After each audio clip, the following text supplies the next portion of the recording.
Hi, and welcome to Real Talk. I'm Ron Strand, your host, and we are glad that you're joining us. If you haven't had a chance to look back at some of our previous videos, you could always find them on Facebook, on YouTube, and on Rumble, all at the Upper Room Presents. And some great interviews. Check them out. We'd be happy. Subscribe to our YouTube channel, and please follow us on Facebook. We'd really appreciate that. We enjoy having you view our videos, and we love your feedback. So thanks for joining us. I'm excited tonight to introduce to you a comedian who's going to be at the Upper Room shortly, upcoming. And I haven't had a chance to meet with him yet, but he's a very funny man. He's a stand-up comic. He's a writer, and he's an actor. And his name is Thor Ramsey. Would you please welcome him to the Upper Room? Hey, Thor, how are you? I'm good. Good to be here. Good to see you. And thanks for being with us. I wanted to give the folks kind of a little background on you. And you're a very well-known comic in the Christian community, and you've been doing it since 1987, right? Yeah, not in the Christian market, but I've been doing stand-up since '87. Yeah. Okay, so we'll explore that. That sounds like an interesting story. So, but let's get a little bit of background about you. Did you grow up in California? No, I grew up in a little town, Nebraska. Okay. Dakota City, Nebraska, as I say, a town of 1,503 people, 25,437 German Shepherds. So, yeah. I heard your bit on the barking dog. That's a true. Well, it's based on our neighbors literally had 5 German Shepherds. Is that right? Next door, and yeah, it's a great bit, and it's so true. I think that's why it resonates. Real life version is too bizarre to even tell on stage. That's the whole thing. It's like, is that right? Yeah. Can you tell it here, or is it? I can. There's nothing. It's nothing risque. It's just I don't know. Maybe pathetic from a parenting standpoint, but my dad literally, the dogs would. Well, the first time but when I say that in the act, that my dad shot one of the neighbor's dogs and my brother shot one of the neighbor's dogs, and that's absolutely true. Yeah, it's horrendous. This is years and years ago, folks. This is not.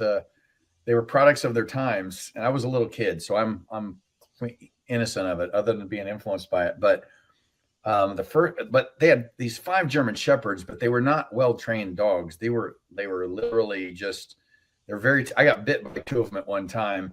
Wow. And, but my dad was a man of, he was a do-it-yourselfer, and he was working on bikes that he made for the whole family. So I asked for it. It started with me just asking for a new bike. And back then, when I grew up, there were these things that Schwinn, who was the biggest, they were the big name brand bike people. I don't know where they land anymore, but, they used to make these things called the Apple Crate, which was like a Stingray bicycle with a small wheel in front. Yes. So, and all the kids in the neighborhood so I asked for a new bicycle. Of course, my dad, he goes to the junkyard, gets a frame, sands it down, and then he goes to the bike shop and literally buys new tires, new seats, new hand. It's like, you just bought a bike. So now you're just going to assemble it. Can I just have a new one? Right. You can't make that sparkly paint, so he paints it. And anyway, it was a well-made bike, but it just didn't have a logo on it. So as a kid, I wanted the logo. But anyway, as he's making his own bike, so his bike is the last one he's making, and he's testing the chain. So he rides around the block. Now, as kids, we're used to this. There were certain homes, and if people grew up in small towns, they really understand this. But there were certain homes that, as you're riding your bikes, like a pack of kids riding their bikes, you'd all have to say, "Oh, here comes the Greenville's house." You don't have to pedal real fast to go by their house because their dogs would chase you. Of course. As you went by the house. Yeah. And so if you weren't going fast, it was always frightening, because there was the dog just nipping at your feet. So you'd go back. Yes. You'd go by real fast. Right. And alone, it's even more scary alone, because in a pack, it's like they're somebody else possibly has the chance of taking the brunt of the dog's teeth. The tail end guy gets. Yeah, well, my dad's he's forgotten all this. He's a grown man now, so he's driving around the block to test out his chain, and the Fredericks dogs were the worst at this, and the dog chased him as he's riding his bike, and so he fixes his chain. He tests it one more time. The dog chases him again. And he comes back and he says aloud, if that dog chases me one more time, I'm going to kill him. And he drove the dog chased him. And this is like a scene from To Kill a Mockingbird, because my dad was older when he had me. Like, he was probably in his 40s when I was born. And he never played catch with me. Don't misconstrue this as he wasn't a loving dad. He wasn't young. He didn't play catch. He didn't, wrestle with me. Right. I'd never seen him. I didn't even know he owned a gun, to be honest. Really? We never went hunting. So he goes inside and, comes back outside with this. It's a 30-30. He called it a 30-30 with a scope. It has a scope. And I don't know anything about guns, but it was a big rifle with a scope. Yeah. And this is back in the day when we called them, what do we call them? Mini bikes. Mini bikes were basically little tiny motorized motorcycles, little tiny ones. They didn't go very fast. And this is a town with we literally had dirt roads. These were gravel roads around. Our block wasn't paved yet. Yeah. So this mini bike goes by on puttering by our block, and the Fredericks dog is chasing it. And my dad scopes it and just bam, and that dog just dead like that. I don't know where I found this new gear, but it just zoomed out of there. And then so that was, and then my brother used to work. My brother was about a decade older than I was, and he had a job at the local beef packing plant, and he had to get up really early to go to, and the neighbor dogs would just bark, and he actually just went to knock on their door, but because there's so many dogs in the neighborhood. And this is, again, back in the day when these weren't well-trained. Well, I don't even know if people trained their dogs well now, but these were, you were afraid of getting bit, because these were always German Shepherds and Doberman Pinschers. Right. So on one side, we had the Fredericks with 5 German Shepherds. And on the other side, we had this other family, whose name I won't say, that had a Doberman Pinscher. Yeah. And it was the Doberman Pinscher that was barking. And my brother just went to, because we were calling him. This is a small town. You know who your neighbors are. Yeah, sure. He's calling them. They won't answer the phone. So he literally, in his underwear, and he takes his like 22, I don't know, just for protection. Yeah. And as he's going over the knock, the dog charges around the corner, and he just lifts the gun and shoots him. And then he comes home. No kidding. So now we have 2 neighbors' dogs that we've shot. And this is the bizarre, if that's not bizarre enough. And this was like growing up in To Kill a Mockingbird times. And except my dad was a trucker instead of a lawyer. And but one night, Mr. Frederick was prone to indulge in beverages. Let's put it that way. Adult beverages. Right. He showed up on our front lawn one night. Well, he was drunk as a skunk and had his rifle, and he's yelling. Everyone's asleep. This is the middle of the night. He's yelling up at the bedroom window when my parents slept, and my dad gets up there. But my dad and my brother get their guns, and they're kneeling on either side of my parents' window with their guns, and Mr. Frederick in our front yard with his gun, and he's threatening to shoot our dog, which was like a Pekingese about this size. And my gosh, he could have stepped on the dog rather than wasted animal. But yeah, so the real story is so much more bizarre than what I based the bit on. But yeah, that was growing up in Dakota City, Nebraska. So what was the outcome of that? Did they face off? Or what happened? Oh no, something. No, I think it was just all wind. He didn't shoot. He didn't shoot anybody, and he went home eventually. I don't know if the cops. I don't know. I was shushed away after I witnessed them standing there with guns. I don't know. My mom took me somewhere.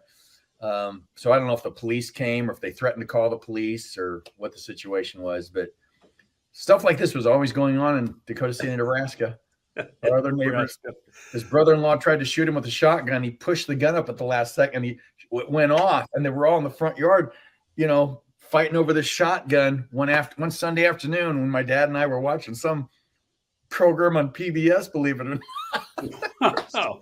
That's where I grew up, Dakota City, Nebraska. So you had quite a wealth of information for your comedy. I tell you, well, you don't realize it at the time. You just think this is normal life to a kid. If this is the family you grew up in, that's normal. Yeah. Now, how long? Like, your dad didn't shoot the neighbor's dogs. What's wrong with you guys? Yeah, doesn't everybody's dad? Everyone shot their neighbor's dogs when they barked.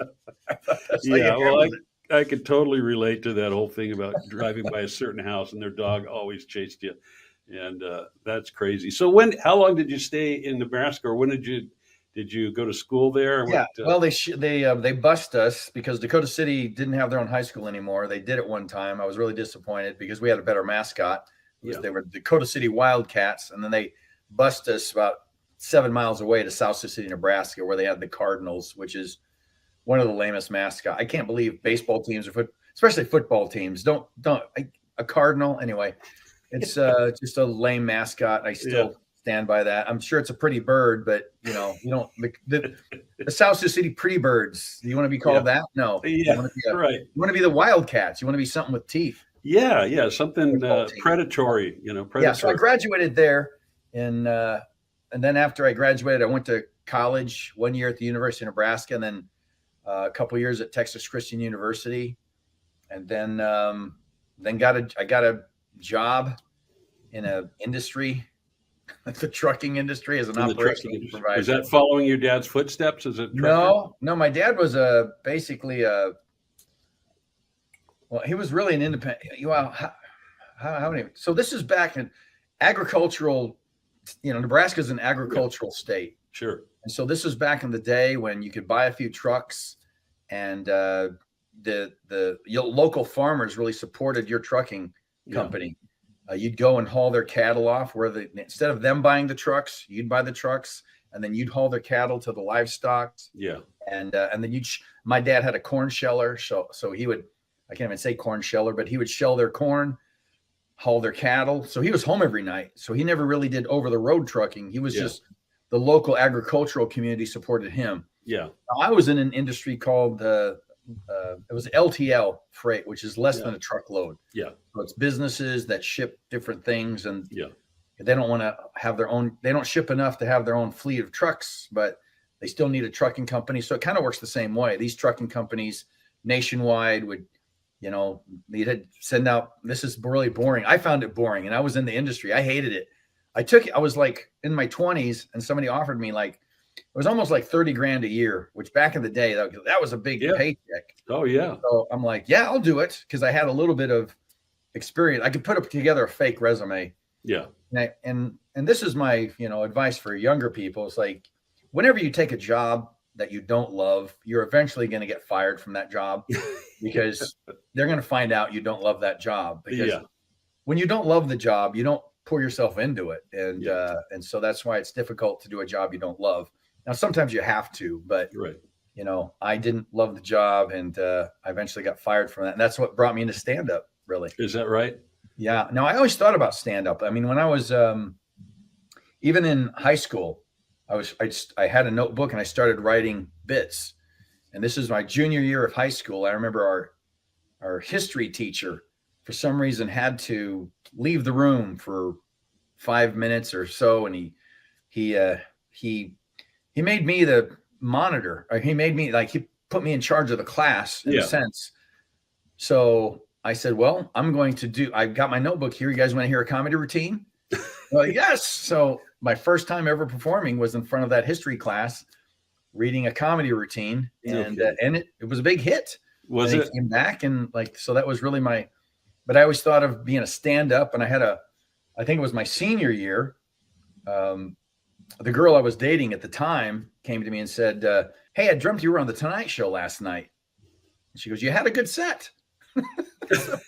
So, I graduate, go to college, get this job, and I'm in this industry for a few years, and I get fired. And at that point I figure, if you're not going to follow your own dreams, you might as well follow somebody else's. Right. So I made my way down to a stand-up stage in Des Moines, Iowa.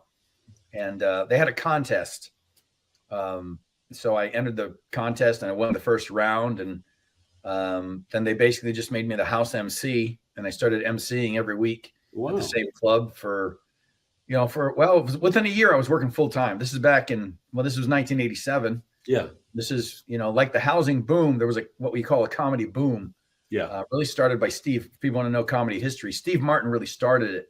Steve Martin, who became like one of the first rock star level comedians. I mean, he literally went from being popular to selling out stadiums, which really affected his stand-up, especially his stand-up. Stand-up is best when it's intimate, crowd of 200, 300 people. It's really best for stand-up. Right.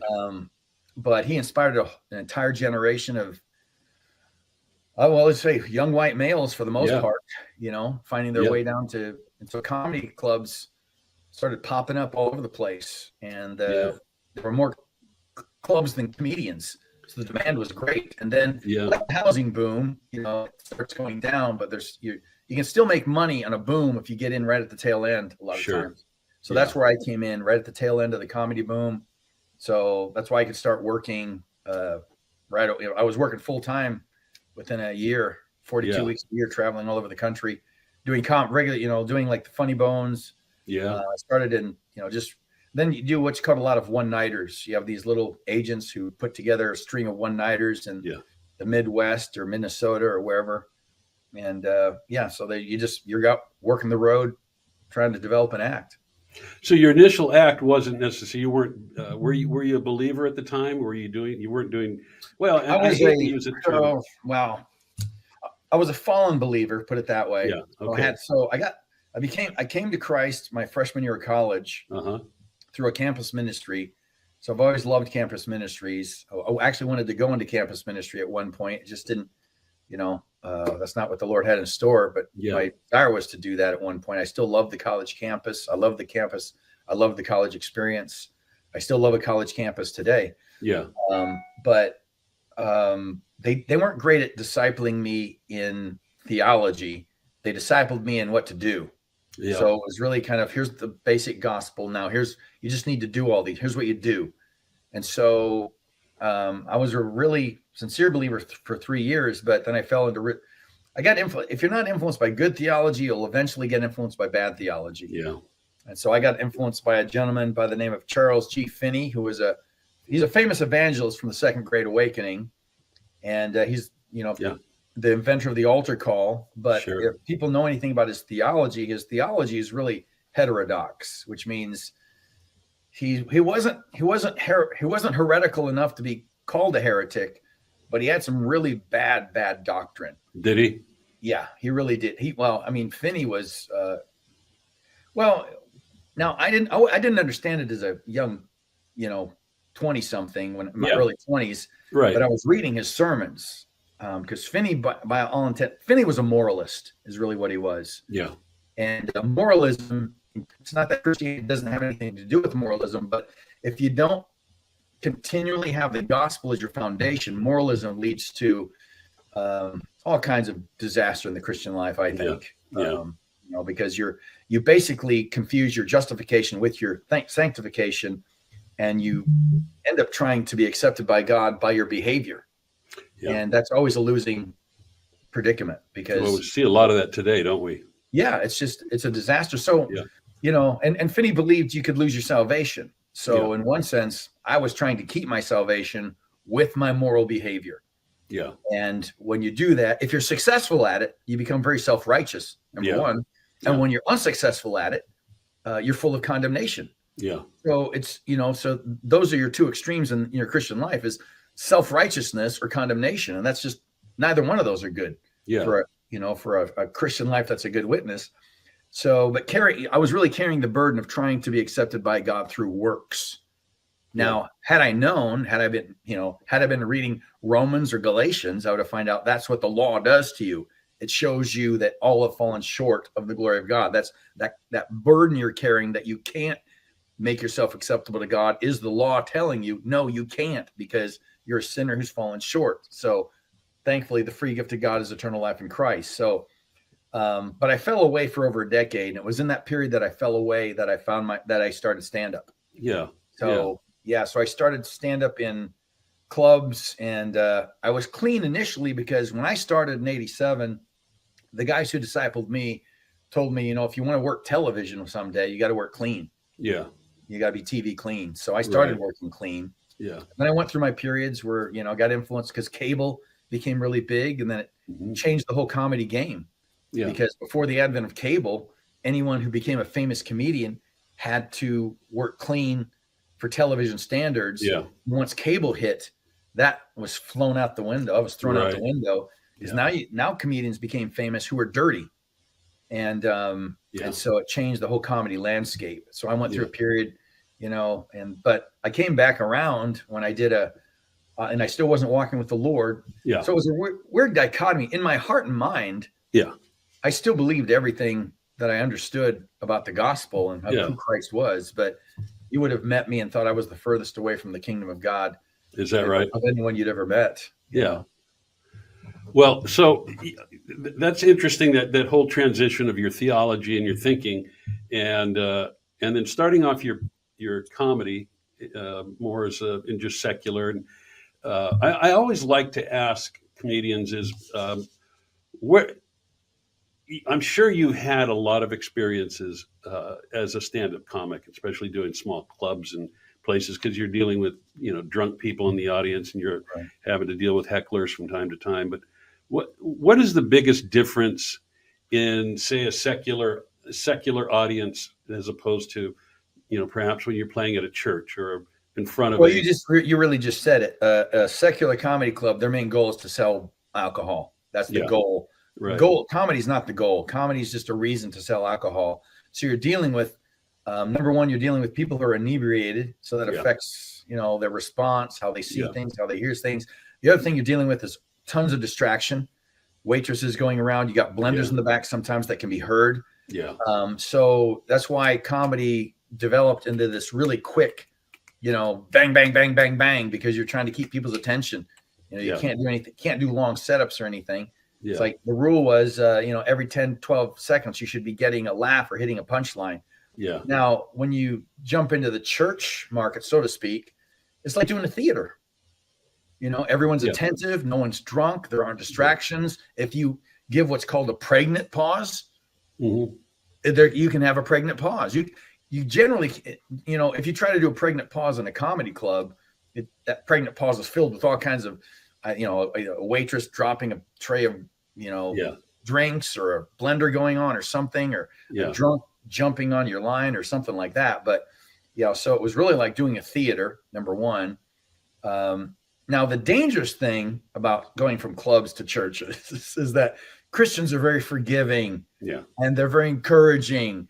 So a lot of times you can fool yourself when you're working at a bit in the church market that you think that bit's actually funnier than it is, because in a club, a joke that's like a 7 in a club on a scale of 1 to 10, a joke that's a 7 in a club is a 10 in a church. Is it? So the jokes that are like 4s in a club might be 7s in a church. So you can kind of fool yourself in terms of how funny is this bit actually. Yeah, and if a bit doesn't go over in a club, you're going to get heckled. If it doesn't go over in a church, they're going to give you courtesy applause. And club hecklers. I was rarely heckled for not being. I mean, once in a while you have someone who will heckle you for not being funny, but people that even club audiences were not that brutal. Generally, the hecklers were trying. They were like people who were a little tipsy, thinking they're helping out. Yeah, they're just they're just like, hey, yelling out and stuff like that. But they generally weren't. Now, a couple times in my life, I encountered mean hecklers that were like, they wanted to insult you personally in front of everyone. But for the most part, you didn't encounter that. Now I think church audiences have become more sophisticated than they were 20 years ago. So it has changed and stuff in terms of that barometer. I don't think that may not be quite as true anymore. That the church audiences are just as sophisticated and savvy as your comedy club audience. Well, and I assume depending on where you're playing in terms of in front of a Christian audience. And I remember interviewing Robert G. Lee, who talked about he's a great guy, great comic. But he had said that he had did a bit that was a little bit edgy, and uh, and most people would have just laughed at it. But there you get in front of an audience that may be a bit legalistic or a little stiff. Well, you're dealing with the church audience, and so I think it's. I mean, I used to try to push that up. My early days when I was younger, I used to try to push that envelope in the church market. I don't anymore, really, because I'm going. It's just why do it? It's like we don't have the Christian market is not looking for a Lenny Bruce or a Bill Hicks. Yeah, they're just looking for family. They want something that they can watch with their 8-year-old, and that's what they want. So if you know your audience, then that's what you try to give them. Yeah, indeed, and that's it. Well, the clean comedy, and I don't like to call it Christian comedy because you don't necessarily build your act around Christian faith. Maybe you do in some of your bits, but it's just more about life observations and funny things. It's informed by a Christian worldview. Yes. Okay. Good way to. Excellent. Yeah, it's informed by a Christian worldview, and that's why we work clean. I don't even have I don't have an issue anymore with the label Christian comedy because it's a genre. I would say like Christian films are a genre. Yeah. And all genre of films have expectations. Murder mystery is a genre.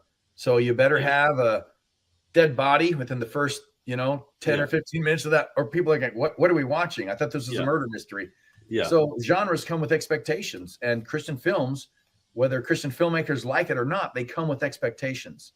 Yeah. So when you're doing an overtly Christian film, you have to check those boxes. Yeah. It's like that with any genre. Well, do you still do secular clubs? No, not often. Yeah.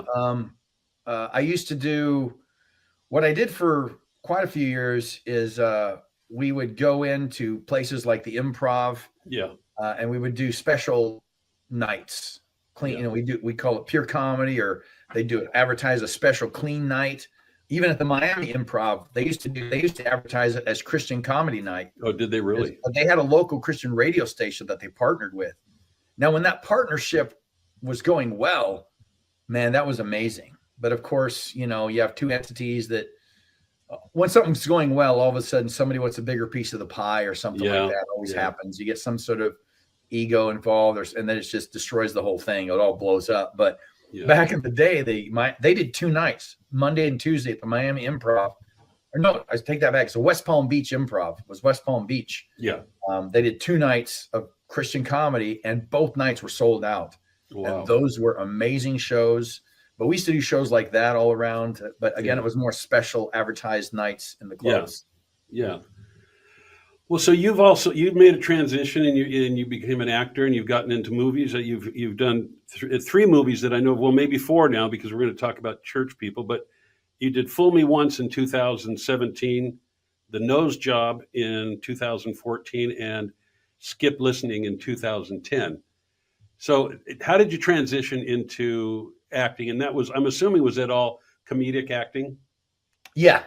Those are all comedies. So you do what, you write what you know, basically. So if you spend a lot of years doing comedy, then you don't start writing murder mysteries, unless you're writing a comedic murder mystery. But so screenwriting, I really got into stand-up because part of my story too is that I wanted to be in films. I wanted to do screenplays.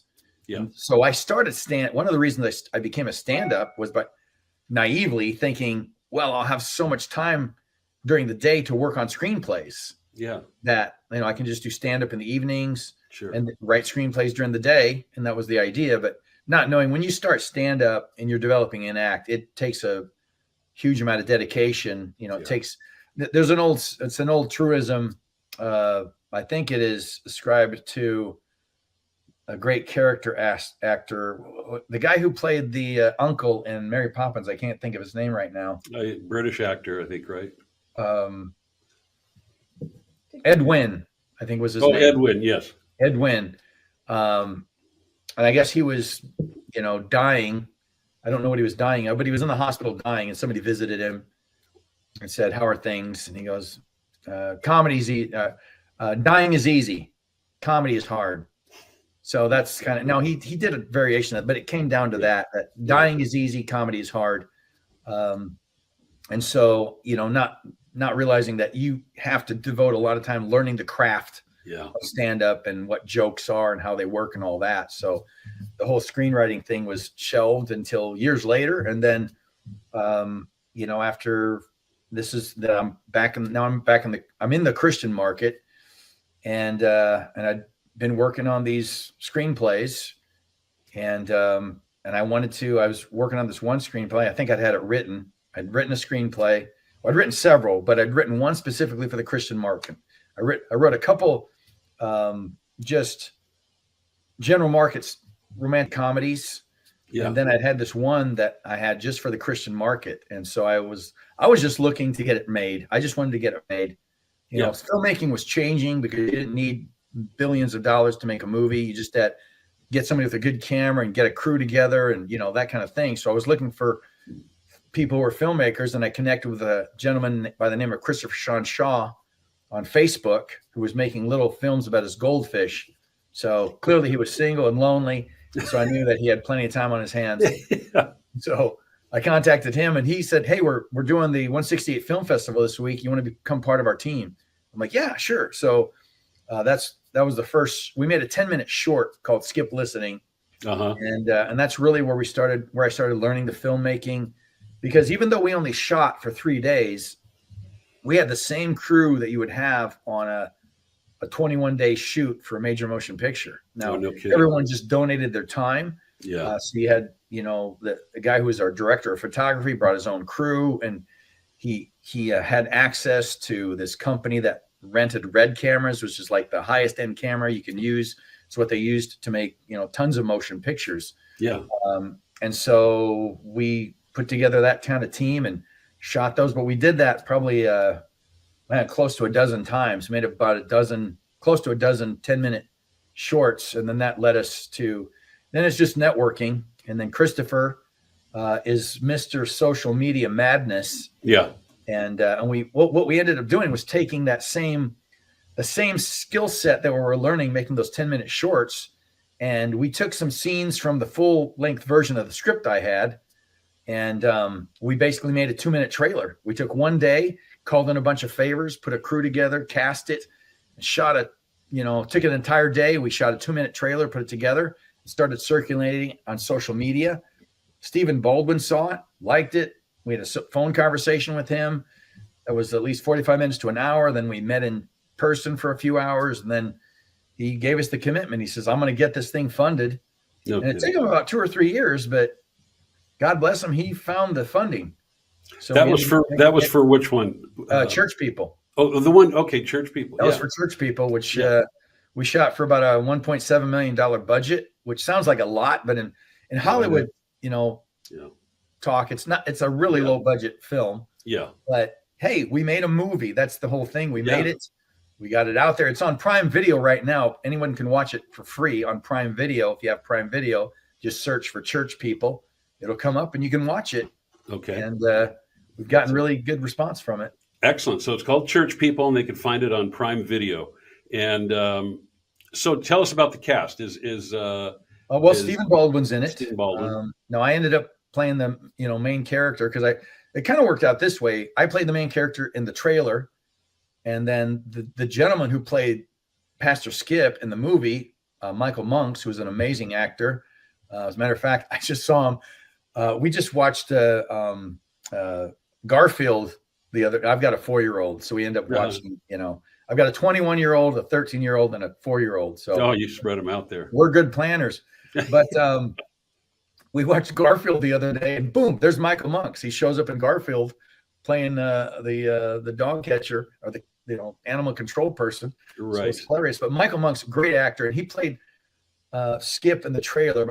But Stephen Baldwin said this. He says, "Let's try to keep whatever made the trailer successful." Yeah. So he says, "So you stay in that role. Michael Monks will stay in the role of Skip, and then we'll just cast everything around it." So, but Stephen Baldwin's in it. His brother William Baldwin is in it. China Phillips is in it, who used to be in the all-girl band Wilson Phillips. Yeah. Her John Phillips' daughter. From the Mamas and the Papas. That's her mother. So yeah. And then we had who else did we have? We had the actor from Scrubs in it. Great. I'm blanking out on his name right now. anyway, and then we had the guy that was in My Big Fat Greek Wedding. All of a sudden, I'm blanking out on both their names, so they probably won't. I don't know if they'll see this, but I apologize, guys. Not John, not the main character in. No, not the main character. He was. We were the second movie he did. He used to be in NSYNC. Oh right. Oh really? Oh yeah. Joe Fatone. Joey Fatone. Joey Fatone. Joey Fatone. Yeah, I wasn't a big band. I wasn't either. But I just remember his name. Yeah. And he was in that movie. I recall. Yeah. Now, and he did a great job. Yeah, I bet he did. He did a really good job. The Baldwins. I know that Stephen Baldwin is the one who's pretty outspoken with his faith, and you'd mentioned, is it Bill Baldwin? William Baldwin, yep. And his wife China Phillips. Are they both faith now? Well, I know that China is now. From what I've heard, she has a podcast, and I know that she works a lot with. Man, everyone's name is escaping me today. I know that feeling. Oh man, I should have prepped for this, but right. But yeah, from what I know, China she's taken a serious turn in her faith. I can't speak for William. I don't know where he's at personally, but I know Stephen's a serious Christian. Yeah. He's a unique individual, but he's a true Christian. Yeah. Well, and of course, that's an acting family, and of course, the most famous one is Alec Baldwin, who's, with his recent issues on that set of that movie, certainly. Well, you don't know how that's going to change someone's life, because I certainly imagine it has changed his life. Yeah, you would have to think, and we pray, continue to pray for him. So it's out on Prime Video, and folks could watch it. And Thor, you were good enough to send us a trailer of Church People, and we're going to take a look at that now. I told you if we broke attendance records, I'd get the church logo tattooed on my arm. Skip, remember back when we first started? All we did was preach the gospel. Ooh, Superman works. I like Superman. Guy, what do you think? What happened to you? Me? Your dad is the one with the gimmicks. The power of the Holy Spirit propels us. I just want the church to get back to the gospel. Problem is you're trying to get your message across. The gospel? Right. And ain't nobody listening to that. For Good Friday and Easter, I need something big. Amen? Bigger than the resurrection. Bigger than anything we've ever done. National headlines. Preach on the death and resurrection of Jesus. Plan. An actual crucifixion. Uh-oh. By placing the nails through your palms in the right place, we hope to avoid major nerve damage. Operation Stop Skip is a go. That's awesome. You have to cancel this Good Friday stunt. Don't be so dramatic, honey. Ooh, I like the rusty ones.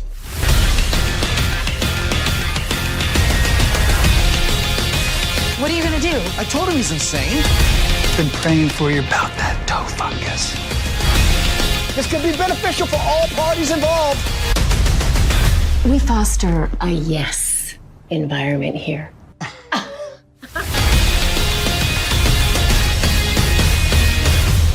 God wanted me to marry you, and you could be my wife. I have an answer for you.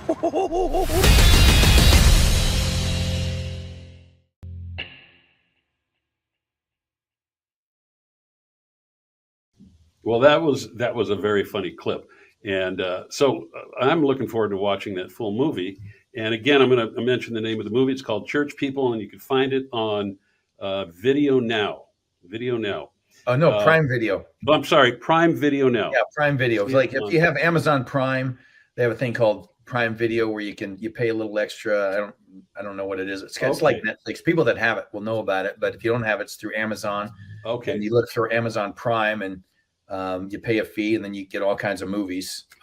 Thor, you've also been involved in a lot of other pretty successful ventures. Thou Shall Laugh. You were in 4 different episodes of that. 3 of the 5. I was in 3 of the 5s. Supposed to be on the 4th one, but had a previous engagement they would not let me out of. Who was the brainchild of that? So Thou Shalt Laugh was produced by two men, a man by the name of Hunt Lowry. And Hunt Lowry is just I believe Hunt's Catholic, but he produced the Blue Collar Comedy Tour with Jeff Foxworthy and Ron White and all those guys. Sure. And so there was another gentleman by the name of Jonathan Bach. And Jonathan he has a media company that basically promotes various secular films to the Christian market, films that might appeal to the Christian market. And that was his, still is his company. But Jonathan had the idea, and he took it to Hunt. So, like, why don't you do the same thing that you did with Blue Collar Comedy Tour, the Christian market? Right. And so that was the brainchild of Thou Shalt Laugh by Jonathan Bach and Hunt Lowry as producers. And then talk about Bananas. That was a series, correct? Yeah, Bananas was a comedy series, kind of along the lines of Evening at the Improv, but it was just family friendly. Yeah. It was called, their tagline was appealing comedy for the whole family. I hosted that. We shot 4 seasons, but I think we only aired 3. Is what happened. Yeah. I think we were in the middle of shooting the 4th season when the economy tanked, and that was pretty much the end of that production. But Sony Television ended up buying all the 3 seasons of Bananas that exist. So folks can still download it and watch it somewhere. I hope so. I don't know. I haven't looked into Bananas for a long time, but I know that sometimes you can find old DVDs of it. Yeah, sure. On Amazon. Folks, type in Bananas comedy and see what you find there. Yeah. That was You're also, experience. Yeah. You're also a writer. You did A Comedian's Guide to Theology and Thor Ramsey's Total Money Meltdown. Now, I just got to ask you on that book, because I'll confess I haven't read those books yet, but I'm looking forward to doing that.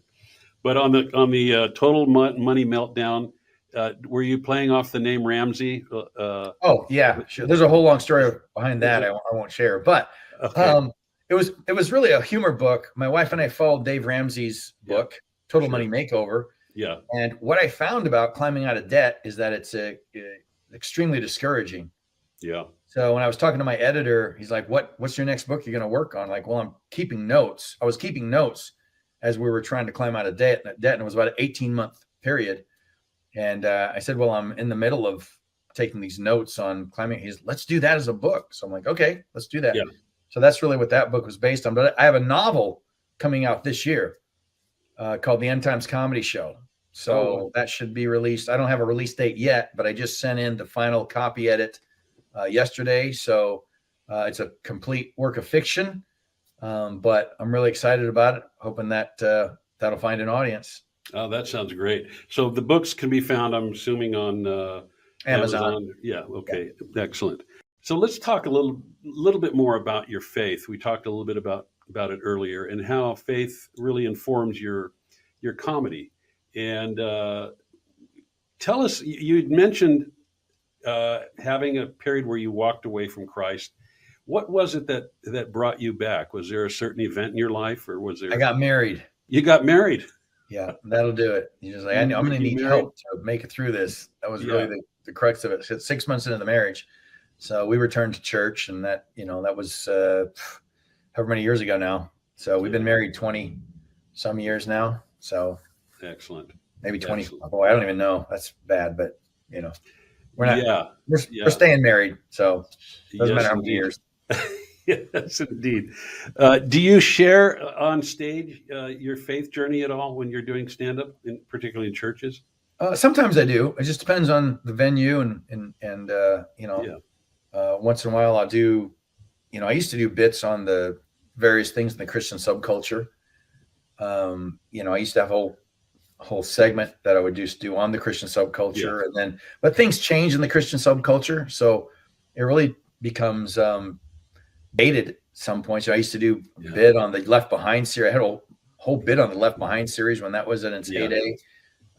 Christian mints and Christian bottled water that they had. So I used to, talk about various things, Christian worship services. Yeah. Difference between white churches and black churches, because I ended up doing all these events for, black congregations called gospel comedy slams. And I noticed distinct differences between white churches and black churches and their response. So I did a bit on that, and but some of those become dated, and then sometimes you just work through the material and in all honesty, after you perform the same bit night after night after night, it's like you really got to love it to continue on with it. Yeah. Well, if it gets the laughs, you just gotta plow through it, right? I mean, yeah. But and I know Tim Hawkins does a lot of that, about because there is a lot to laugh about. There is in the Christian culture. There is in the church culture. I think he does one about raising your hands, and there's all kinds of great stuff that I think only Christians would get, and but it's stuff that's really, really good to laugh at. And so, Thor, thank you for taking the time with us today. I've enjoyed kind of going over your career and your life, and I'm always impressed with comics and where they find their comedy, and how they got into comedy. And as you mentioned, it's a craft you really have to work hard at. And a lot of people don't realize that. They see you come up there and do this polished bit, but it's timing, it's everything, and you got to get it down and make it work. So I have a lot of respect for you guys that do this. But folks, if you are in the Southern California area on April 22nd, that's a Friday, particularly in South Orange County, California, Thor is going to be at the Upper Room performing, and you can find tickets at theupperroompresents.com. That's all one word, theupperroompresents.com. You go on and reserve. We do it all on a donation basis. You don't have to give money to make a reservation, but we do ask for a donation when you're there. And it's going to be a great night, and we're looking forward to it. Thor, once again, thanks so much for being with us. Thanks for having me. You bet. And folks, thanks for watching, and we'll see you next time on Real Talk. God bless. Bye-bye.